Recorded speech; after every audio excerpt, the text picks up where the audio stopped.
Greetings all and welcome back to Globbits Gaming Channel for number 13, runner-up number 13. We have DRC Moose from the DRC clan driving his Hellcat. Now he's easily the best player on his team. Special shout out to Road Pizza. I absolutely love that name, Road Pizza. Now, he's in a Hellcat and he's in a Tier 7 game, a quite heavily dominated Tier 7 game. There are only 3 Tier 6s and 2 Tier 5s on each team, so it's very heavily Tier 7. But the Hellcat can hold its own. Now it says at the start that the camping is fun. Now this map does promote a little bit of camping. I mean, it's not one of my favourite maps, but it's not the worst map in the game. I do quite like a bit of South Coast. Yeah, standard match on South Coast. He takes up a camping position to cover the middle. And to be honest with you, not a great deal happens in the first probably 5 minutes of this game. I was wondering how the hell this guy managed to get the score he got with the first 5 minutes of the game. So we'll just speed it up slightly. Yeah, we'll take it to ×4 until something gets spotted. M7 gets spotted. Right, I'll slow it down a little bit. And basically, we don't see a great deal. And basically, M7 gets absolutely nuked. Not a very good vehicle, the M7. And Road Pizza takes him out. It's a big shout out to Road Pizza. Okay, but we do see a T150. Now, I've debated whether to get a T150 and go down the KV line, the KV3, KV4 line. It's quite a powerful tank. Now, he takes off, his second shot, he takes off the T150's track. Now, shout out to WoT from the previous replay. What's going to happen now is any time anybody else shoots that guy, we're going to get a portion of the damage. DRC is going to get a portion of the experience and credits earned for the damage. Now, this is important because he does this quite a lot. He couldn't actually penetrate that T150 very easily. If you ever get into a situation where you can't penetrate them very easy, take the tracks off. If your oppos shoot them, then you get part of the experience anyway, so you're not wasting your ammo. Yeah? Okay, so we're just going to sit here now because there's not a lot of great deal happening in the middle.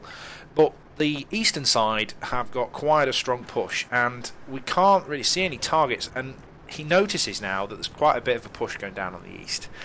So he switches his position. It is quite a campy map, this one, like I said earlier, but he is in a Hellcat. And the thing with Hellcats, yes, they are a very fast tank destroyer, but they are a tank destroyer. They are not a medium tank. They get absolutely hammered if they get seen. Again, takes a shot at the IS. Ugh, not so great. You know, bounces. You know, it's only got 160mm penetration, this gun, with its standard ammo. See what else we can see. And yes, ladies and gentlemen, just to draw your attention, that is the best pound for pound Tier 7 tank in the game. The T29 sat in the base camping. Anywho, so what can we see? Not a great deal. 3 minutes into the game and we've done absolutely no damage whatsoever. We've done some tracks, but we haven't actually done any alpha damage, as it were. Not gonna get, gosh, it's not our day. Now, most people here, 3 minutes into the game, will be getting quite frustrated at the fact they've not shot anything. DRC keeps his cool. Okay, and this is another thing I have to start learning. Okay, you don't win games in the first 2 minutes. Okay, not in the higher tiers anyway. You can do if your entire team works together, but chances are you're going to die. Alright, but we can get some shots. Now this is probably one of the best shots coming up I have seen in a very, very long time. Sees his Nassau, notices he's behind a building. Okay, the east is still getting absolutely hammered. Watch this. What a shot. What a shot. That Nassau did not know what had hit him. Brilliant lead there. Okay, brilliant timing on the actual where the shot would actually end up, and took out the Nassau, who was actually advancing up the beach. Now the beach has completely been lost, and the east is about to be lost as well. Now this is where a good player in a decent tank can actually win through. Alright, in the mid to late stages of the game. Tactical decisions. Okay, I don't know what was going on here. I would have switched straight to sniper view here because there's some awesome shots of opportunity here. But he's using the bushes. He wants to get in the bushes so he doesn't get spotted. I personally think he missed quite a few opportunities there. I reckon he could have got at least 2 shots in there, but never mind. No, he got spotted anyway.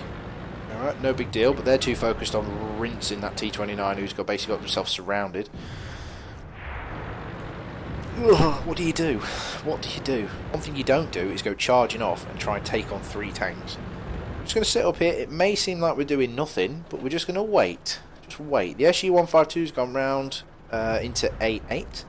And he's basically taking pot shots at these guys. He's about to die though, or he's going to get killed if he's not careful.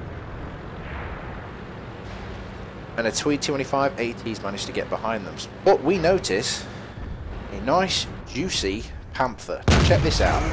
First shot, straight through the side. Bit of a snapshot. Wanted to get the damage in. And then he aims for the tracks. Then takes his track off. Looks back. The Panther's not even looking at him. And keep tracking him. Yeah, rob him of his mobility. The T-29 gets his arse into gear. Alright, actually swings the gun round and takes a shot at the Panther. Now we get some of that 300 damage. Yeah, our next shot's going to reload before the T-29. We don't need to track him again. We take him out. Now we pretty much took that guy out for most of his health by one shot from the T-29. Now we didn't manage to get the damage, alpha damage from the T-29. But we did manage to get a portion of it from the track shot. Now, he's not looking... Oh, fuck. Oh, SU-152. If that guy's got the derp gun, we need to fucking scoot. We need to run. That guy can take us apart. Even if he's using the 122s. Yeah, they can quite easily two-shot you. And on them tanks, they reload stupidly quickly, the 122s on the SU-152. So we need to bug out of here. So he decides to go kill the T-29. Now, me personally, I would have turned round and tried to hull down snipe that SU. But then again, if he shoots me back, I'm dead. So the tactical scene here is probably the right one. He needs to go and help this T-29 because he's not the best player in the world. He's not exactly demonstrated throughout this game an awesome aptitude for what a T-29 is all about. However, 700 hit points up, you know, you'd have to be something particularly special to basically fuck that up. So, but we were there to reassure. We were there to give moral support. And artillery is still firing at us. Now, I forgot about artillery.